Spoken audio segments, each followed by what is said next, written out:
My project's about if natural talent really exists in sport.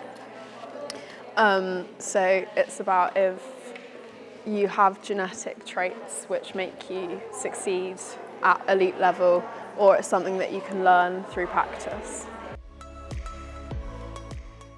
So I started with the psychological effects of confidence, and when I was researching I read this book, Bounce, which basically changed my opinion on my title, and I found this much more interesting to research, so I changed it to this.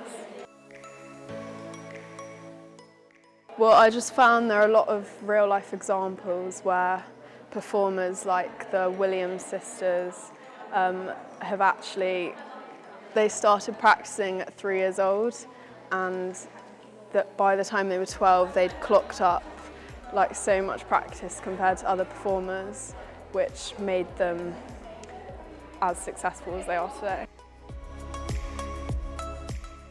I found when I started writing my report, it was actually really interesting, and it was a struggle to stop writing, which at the beginning I thought wasn't going to be the case.